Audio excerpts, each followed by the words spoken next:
Everyone, it's advocate Mishika Gupta and आज के इस लेक्चर में हम कवर करने वाले हैं chapter 15 of BNSS which says conditions requisite for initiation of proceedings. यानी क्रिमिनल केस को शुरू करने से पहले कौन सी कंडीशंस जरूरी होती हैं उसको आज हम अच्छे से समझते हैं। सबसे पहले समझते हैं चैप्टर 15 का क्रिस्प। ये चैप्टर 15 क्या कहता है, इसमें क्या क्या मेन पॉइंट्स हैं। कॉग्निजेंस रेस्ट्रिक्शंस, कोर्ट हर किसी का डायरेक्ट कॉग्निजेंस नहीं ले सकता। कुछ स्पेशल केसेस में स्पेशल कंडीशंस भी होती हैं। अगर गवर्नमेंट सर्वेंट के अगेंस्ट केस फाइल करना हो तो गवर्नमेंट की परमिशन लेना जरूरी होता है। अब कंप्लेंट कौन फाइल कर सकता है? कुछ केसेस में जैसे defamation, adultery, marriage related disputes में सिर्फ अफेक्टेड पार्टी ही केस को फाइल कर सकती है और कोई भी नहीं कर सकता। अब मानो केस लिमिटेशन पीरियड के बाद फाइल होता है तो कोर्ट उसका कॉग्निजेंस नहीं ले सकता। अगर पुलिस एफआईआर रजिस्टर नहीं करती है तो विक्टिम डायरेक्ट मैजिस्ट्रेट के पास कंप्लेंट भी फाइल कर सकता है। सो ये चैप्टर बेसिकली इंश्योर करता है कि फाइलिंग जो है उसका प्रॉपर तरीके से यूज हो सके, उसका मिसयूज ना हो और जो भी क्रिमिनल केस आए वो सही प्रोसीजर फॉलो करके आए, क्रिमिनल केसेस बिना वजह से फाइल ना हो।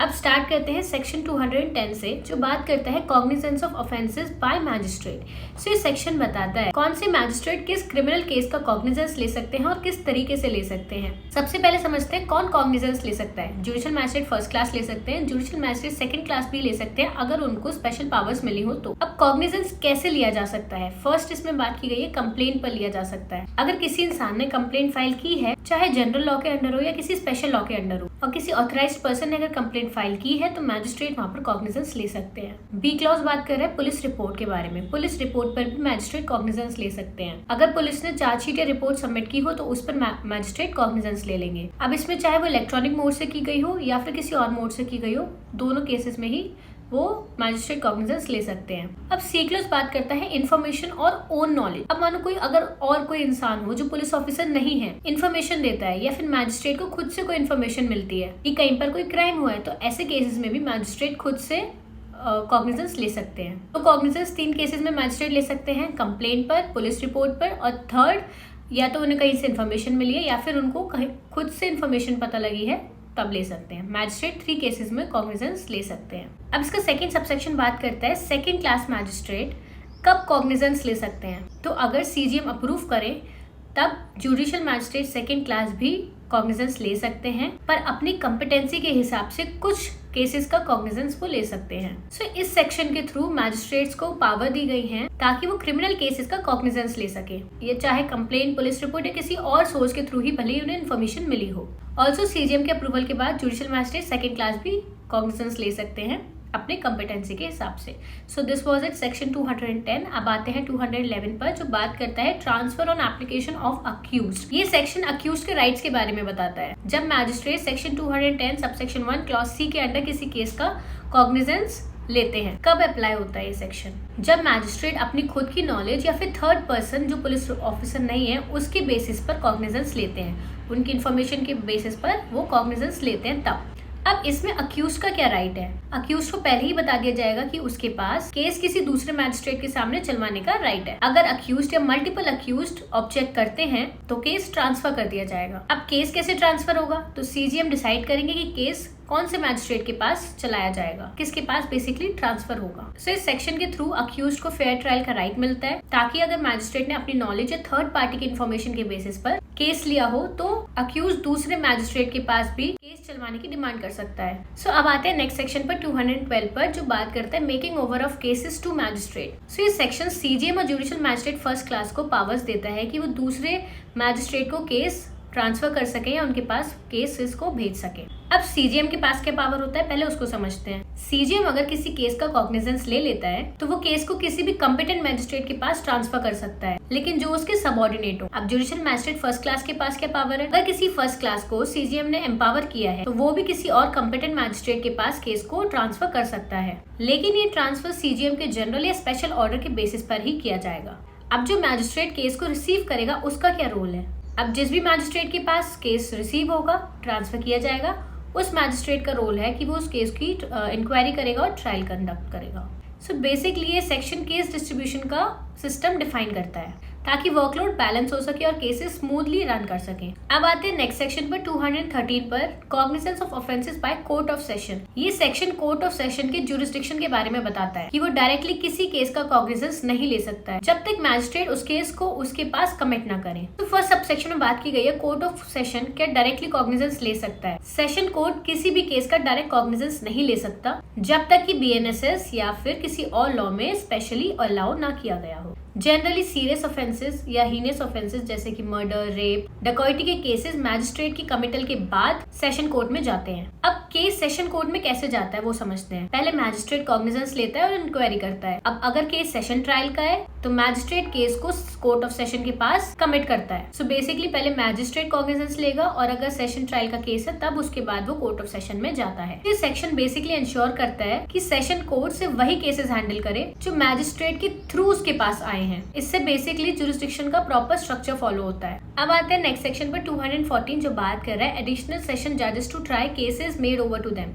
सो ये सेक्शन एडिशनल सेशन जजेस के ज्यूरिसडिक्शन के बारे में बताता है। सो इसमें क्लैरिफाई किया गया है एडिशनल सेशन जज सिर्फ वही केसेस ट्राई करेगा जो उसको सेशन जज या हाई कोर्ट के द्वारा दिया गया हो। अब इसमें पहले समझते हैं सेशन जज का क्या रोल है। तो सेशन जज जनरल या फिर स्पेसिफिक ऑर्डर के थ्रू केस को एडिशनल सेशन जज के पास ट्रांसफर कर सकता है। अब हाई कोर्ट का क्या रोल है इसमें वो भी समझते हैं। तो हाई कोर्ट भी किसी जनरल या फिर स्पेसिफिक ऑर्डर के थ्रू केस को ट्रांसफर कर सकता है ट्रायल करवाने के लिए। सो एडिशनल सेशन जज के पास काम कैसे आता है जब सेशन जज या फिर हाई कोर्ट उनको केस का ट्रायल करने के लिए ट्रांसफर करते हैं। तो इस सेक्शन बेसिकली केस डिस्ट्रीब्यूशन के बारे में बताता है ताकि सेशन जज एक्सेसिव वर्कलोड से बच सके। सो एडिशनल सेशन जज खुद से केसेस को नहीं ले सकता जब तक कि सेशन जज या फिर हाई कोर्ट के जजेस उसको काम असाइन न करें। अब आते हैं नेक्स्ट सेक्शन पर 215 prosecution for contempt of lawful authority of public servants for offences against public justice and for offences relating to documents given in evidence. So ये section special types of offences के लिए cognizance लेने की conditions define करता है जिसमें public servants की authority का कंटेम्प्ट, पब्लिक जस्टिस के खिलाफ ऑफेंसेस और कोर्ट में दिए गए डॉक्यूमेंट्स से रिलेटेड ऑफेंसेस इसमें इंक्लूडेड हैं। सो सबसे पहले समझते हैं पब्लिक सर्वेंट्स की लॉफुल अथॉरिटी का कंटेम्प्ट के बारे में। तो ये दिया गया है क्लॉज 1A में। सो इसमें क्या लिखा है सेक्शंस 2062 to 223 एक्सक्लूडिंग सेक्शन 209 के अंडर जो भी ऑफेंसेस आते हैं उसका कॉग्निजेंस तब तक नहीं लिया जा सकता जब तक एक पब्लिक सर्वेंट राइटिंग में कंप्लेंट ना दे। अब अगर कोई इन ऑफेंसेस को कमिट करने की कोशिश करे या अबेटमेंट या फिर क्रिमिनल कॉन्स्पिरेसी करे तो भी पब्लिक सर्वेंट की रिटन कंप्लेंट की जरूरत होती है। अब ये कंप्लेंट कौन दे सकता है वो भी इसमें बताया गया है। खुद अफेक्टेड पब्लिक सर्वेंट दे सकता है, दूसरा उसका सीनियर ऑफिसर जो एडमिनिस्ट्रेटिवली सुपीरियर हो, तीसरा इसमें बात की गई है कोई भी ऑथराइज्ड पब्लिक सर्वेंट जो उसको परमिशन दे। सो ये 3 लोग कंप्लेंट को फाइल कर सकते हैं। अब इसका बी क्लॉज क्या बात कर रहा है offences against public justice and evidence related documents के बारे में बताता है। सो इसमें सेक्शन 229 to 233, 236, 237, 242, 248 एंड 267 में जो भी ऑफेंसेस डिफाइंड है अगर वो किसी कोर्ट की प्रोसीडिंग्स में या उससे रिलेटेड कमिट किए गए हैं तो कोर्ट तब तक कॉग्निजेंस नहीं ले सकता जब तक राइटिंग में कंप्लेंट ना दी गई हो। तो कंप्लेंट कहाँ से आएगी? उस कोर्ट से जिसमें ऑफेंस कमिट हुआ है, दूसरा उस कोर्ट के किसी ऑथराइज्ड ऑफिसर से आ सकती है, तीसरा किसी सुपीरियर कोर्ट के थ्रू आ सकती है जिसमें वो कोर्ट सबऑर्डिनेट हो। अब इसका सेकेंड पॉइंट क्या बात कर रहा है सेक्शन 336(1), सेक्शन 336 सबसेक्शन 1 और 342 के ऑफेंसेस से रिलेटेड है। सो ये अगर कोर्ट में किसी दिए गए डॉक्यूमेंट से रिलेटेड है तो भी कॉग्निजेंस तब तक नहीं लिया जा सकता जब तक कंसर्न कोर्ट राइटिंग में कंप्लेंट ना दे दे। और फिर थर्ड पॉइंट में यही बताया गया अगर किसी ने क्रिमिनल कॉन्स्पिरेसी अटेम्प्ट या फिर अबेटमेंट किया हो इन ऑफेंसेस में भी तब तक कोर्ट कॉग्निजेंस नहीं ले सकता जब तक राइटिंग में कंप्लेंट ना आए। अब इसके सेकंड सबसेक्शन में क्या बात की गई है तो इसमें बात की जा रही है withdrawal of complaint by public servant के बारे में। सो अगर कोई कंप्लेंट किसी पब्लिक सर्वेंट ने दी है या फिर किसी दूसरे पब्लिक सर्वेंट ने उसकी ऑथराइजेशन से दी है तो उन केसेस में उस पब्लिक सर्वेंट के एडमिनिस्ट्रेटिव अथॉरिटी या जिसने ऑथराइजेशन दी थी वो कंप्लेंट विड्रॉ कर सकता है। कोर्ट को विड्रॉल ऑर्डर का कॉपी भेजा जाएगा। अब जैसे ही कोर्ट को ये कॉपी मिलती है फर्दर प्रोसीडिंग्स रुक जाएंगी। अब इसके प्रोवाइजो में क्या लिखा है अगर ट्रायल कंक्लूड हो चुका है तो कंप्लेंट वापस नहीं ली जा सकती। अब इसके थर्ड सबसेक्शन पे आते हैं जिसमें कोड का मतलब समझाया गया है। तो इसमें क्या लिखा है, कोड का मतलब बेसिकली सिर्फ सिविल, रेवेन्यू या फिर क्रिमिनल कोर्ट नहीं है, इसमें ट्राइब्यूनल्स भी इंक्लूड है अगर किसी सेंट्रल या फिर स्टेट एक्ट के थ्रू उनको कोर्ट डिक्लेयर किया गया हो। तो इसमें बेसिकली कोर्ट में ट्राइब्यूनल्स को भी इंक्लूड किया गया है। सो अब इसका फोर्थ सबसेक्शन बात कर रहा है सबऑर्डिनेशन ऑफ कोर्ट्स के बारे में। सो ये क्लैरिफाई करता है कि एक कोर्ट किसी दूसरे कोर्ट के अंडर में आता है। अब इसमें सबऑर्डिनेशन का क्या रूल बताया गया है। सो अगर किसी कोर्ट के ऑर्डर्स अपीलेबल है तो वो उसी कोर्ट के अंडर आएगा जिसमें उसके ऑर्डर्स के अपील्स जाती हैं। अब अगर सिविल कोर्ट्स के ऑर्डर्स अपीलेबल है तो वो प्रिंसिपल कोर्ट के अंडर आएगा जो उस ज्यूरिसडिक्शन में सिविल केसेस सुनता है। सब इसकी प्रोवाइजो में एक बात की गई है, अगर एक से ज्यादा कोर्ट्स में अपील जाती है तो इंफीरियर एपेलेट कोर्ट के अंडर उसको माना जाएगा। अब अगर अपील सिविल और रेवेन्यू कोर्ट दोनों में जाती है तो केस के नेचर के बेसिस पर डिसाइड होगा कि कोर्ट सिविल या रेवेन्यू कोर्ट के अंडर होगा। सो ये सेक्शन बेसिकली इंश्योर करता है कि पब्लिक सर्वेंट की लॉफुल अथॉरिटी और जस्टिस सिस्टम का मिसयूज ना हो। सो पब्लिक सर्वेंट से रिलेटेड ऑफेंसेस के लिए पब्लिक सर्वेंट से राइटिंग में कंप्लेंट चाहिए पहले। कोर्ट रिलेटेड ऑफेंस या फिर डॉक्यूमेंट रिलेटेड ऑफेंसेस में सिर्फ कोर्ट या ऑथराइज्ड ऑफिसर की कंप्लेंट पर ही केस चलाया जाएगा। डायरेक्ट एफआईआर या फिर प्राइवेट कंप्लेंट के बेसिस पर केस नहीं लिया जाएगा, कॉग्निजेंस नहीं लिया जा सकता ऐसे केसेस का। सो इसका मेन पर्पस बेसिकली यही है ताकि फॉल्स केसेस फाइल ना हो सके। अब आते हैं नेक्स्ट सेक्शन पर 216 पर जो बात कर रहे हैं procedure for witnesses in case of threatening etcetera. So ये सेक्शन बेसिकली विटनेस की प्रोटेक्शन और उनके राइट से रिलेटेड है। सो इसमें बेसिकली यही बताया गया अगर किसी विटनेस को धमकाया जाए या उन पर कोई अननेसेसरी प्रेशर बनाया जाए तो वो कंप्लेंट फाइल कर सकता है। अब इसमें ये समझते हैं कंप्लेंट कौन फाइल कर सकता है। विटनेस खुद कंप्लेंट फाइल कर सकता है या फिर कोई दूसरा इंसान भी कंप्लेंट फाइल कर सकता है अगर उस पर भी सेक्शन 232 के अंडर ऑफेंस कमिट हुआ हो। अब सेक्शन 232 क्या है वो समझते हैं। सो सेक्शन 232 विटनेस को धमकाने, उन पर अननेसेसरी प्रेशर बनाने या उन्हें गलत तरीके से इन्फ्लुएंस करने या उनको हार्म करने से रिलेटेड है। इसका purpose basically witness protection ensure करता है। सो बेसिकली अगर किसी विटनेस को धमकाया जाता है या फिर उन पर प्रेशर डाला जाता है तो वो अपनी कंप्लेंट को फाइल कर सकते हैं। अब आते हैं नेक्स्ट सेक्शन पर 217 पर prosecution for offences against state and for criminal conspiracy to commit such offence.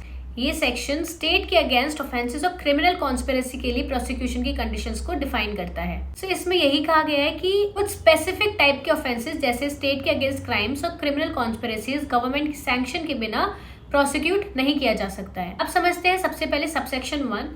तो इसमें बताया गया है cognizance of offences against state के बारे में। चैप्टर 7 सेक्शन 196, सेक्शन 299 और सेक्शन 353 सब सेक्शन 1 के बारे में।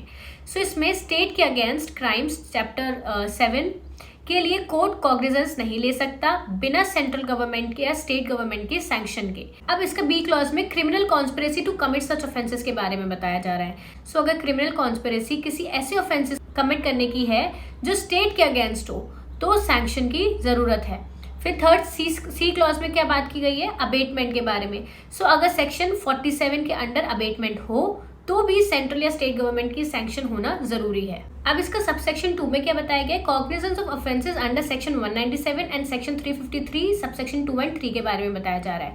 इसमें सेक्शन 197 और 353 सबसेक्शन 2 और 3 में के अंडर जो ऑफेंसेस हैं उनका cognizance central government, state government या फिर डिस्ट्रिक्ट मैजिस्ट्रेट की सैंक्शन के बिना नहीं लिया जा सकता है। फिर इसके बी क्लॉज में बताया जा रहा है क्रिमिनल कॉन्स्पिरेसी के बारे में। अगर क्रिमिनल कॉन्स्पिरेसी होती है to commit offence under section 197 और 353 के अंडर तो गवर्नमेंट की प्रायर सैंक्शन की जरूरत है पहले। अब इसका सबसेक्शन 3 में कौन से ऑफेंसेस के बारे में बात की गई है, तो इसमें आते हैं criminal conspiracy under section 61 subsection 2 के बारे में बात की जा रही है।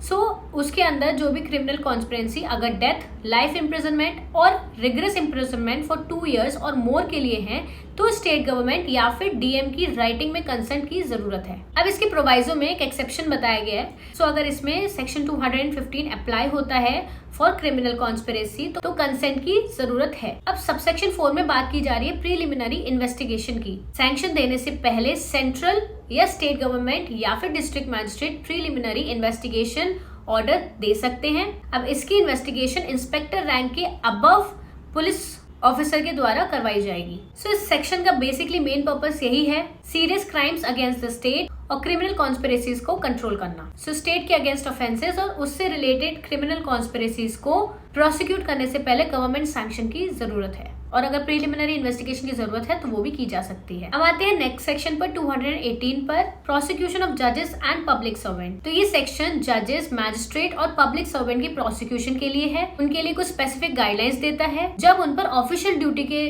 टाइम पर कोई ऑफेंस कमिट करने का इल्जाम लगाया गया हो। सो इसका फर्स्ट सबसेक्शन के इस बारे में बात करते हैं, जजेस एंड पब्लिक सर्वेंट्स के बारे में बताता है जनरल।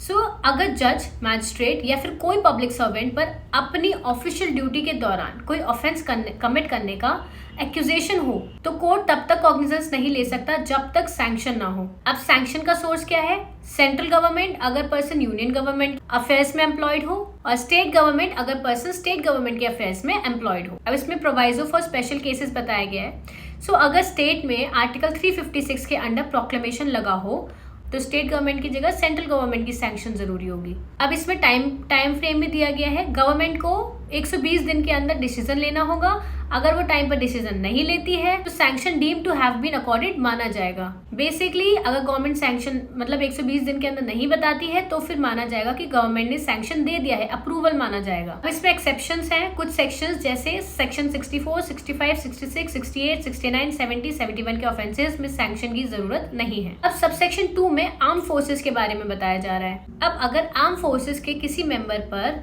ऑफिशियल ड्यूटी के दौरान कोई एक्यूजेशन है क्राइम कमिट करने का, तो ऐसे केसेस में भी सेंट्रल गवर्नमेंट की सैंक्शन के बिना कोर्ट कॉग्निजेंस नहीं ले सकता। फिर सबसेक्शन 3 में स्टेट फोर्सेस के बारे में बताया गया है। इसमें स्टेट गवर्नमेंट अपने नोटिफिकेशन के थ्रू पब्लिक ऑर्डर के लिए रिस्पॉन्सिबल फोर्सेस को सेंट्रल गवर्नमेंट की सैंक्शन के प्रोविजंस अप्लाई कर सकती है, और अगर ये फोर्सेस पब्लिक ऑर्डर को मेंटेन कर रही है तो स्टेट गवर्नमेंट की सैंक्शन की रिक्वायरमेंट होगी। अब सबसेक्शन 4 बताता है स्पेशल कंडीशंस ड्यूरिंग आर्टिकल 356 के बारे में। अगर आर्टिकल 356 के अंडर प्रोक्लेमेशन लगा हो तो सेंट्रल गवर्नमेंट की सैंक्शन स्टेट फोर्सेस के ऑफेंसेस के लिए भी जरूरी होगी, चाहे वो स्टेट की किसी भी एरिया में सर्विंग हो।